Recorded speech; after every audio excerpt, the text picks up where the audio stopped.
The party was supposed to be harmless. Just one of those weekend gatherings my wife, Danielle, liked hosting whenever she wanted to show off our perfect life to friends and coworkers. Music in the background, expensive drinks on the counter, people laughing too loudly at jokes that weren't that funny. I had seen this version of her many times before, the confident, charming host who owned every room she walked into. And I had also slowly learned what it felt like to stand beside her while becoming less and less visible inside that same room. We had been married for 7 years. Not perfect, but stable, or at least that's what I kept telling myself. Lately, though, something had shifted. Small dismissals. Subtle disrespect disguised as jokes. Moments where I suddenly felt like I was no longer part of the life I helped build. The evening started normally enough. Danielle was in her element, moving from group to group, laughing, hugging friends, telling stories that made people lean in and listen. I followed behind her at first, greeting people politely, trying to stay involved. But as the night went on, I noticed something I couldn't ignore. Every time I spoke, she interrupted or redirected the conversation. Every time I stood next to her, she shifted slightly away like I was blocking her spotlight. It wasn't loud disrespect. It was worse than that. Quiet erasure. The kind that makes you question whether you're imagining it at first. It happened near the living room bar area. A group of guests had gathered, including a few of Danielle's co-workers. I walked over as she was telling a story, hoping to naturally join in. I smiled lightly and touched her arm just to get her attention. That's when she turned toward me, laughed mid-sentence, and said something that made the entire energy of the group shift instantly. "Honestly," she said jokingly, glass in hand, "I could leave you right now and still have the best time of my life." A few people laughed nervously, unsure if it was a joke or not. I didn't laugh.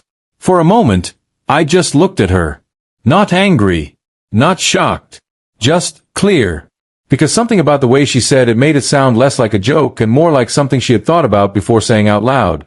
The room didn't know how to react. One person looked down at their drink. Another cleared their throat awkwardly. Danielle smiled, expecting me to play along, to soften it, to turn it into something funny so she wouldn't feel uncomfortable in front of her friends. Instead, I nodded slowly, calmly, and I said, "Then get out." My voice wasn't raised. There was no emotion in it that I could hear myself. Just certainty. The effect was immediate. The laughter died mid-air. Conversations around us stopped one by one like someone had slowly turned down the volume of the room.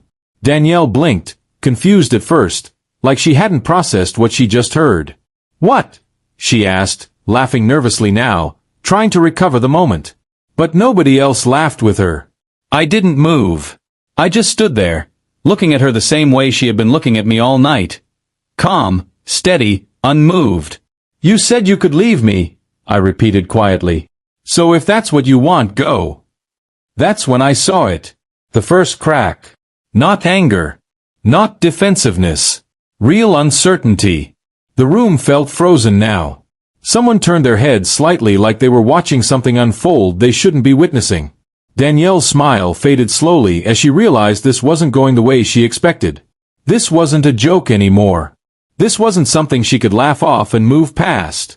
She looked at me like she was searching for the version of me who would soften it, who would rescue the moment for her. But I stayed exactly where I was. Her voice lowered. "Ethan." I was kidding. But even she didn't sound convinced. I tilted my head slightly. "Then don't say things like that in front of people you expect to respect you afterward," I said calmly. The sentence landed heavier than anything else that night. You could feel it in the room. People shifting, realizing they were witnessing something real now, not entertainment. Danielle glanced around the room, and for the first time, she saw what I saw. No one laughing. No one backing her up. Just silence. The kind that doesn't need explanation. She took a breath, but it shook slightly. "You're serious?" she asked quietly now. I didn't answer immediately. I didn't need to.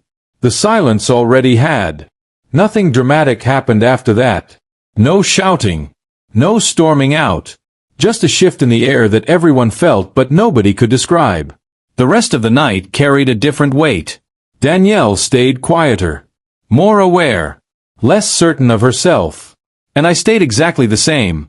Calm, distant, unchanged. Because something had already happened that couldn't be undone with laughter or excuses. Sometimes the most powerful moment in a relationship isn't when someone raises their voice.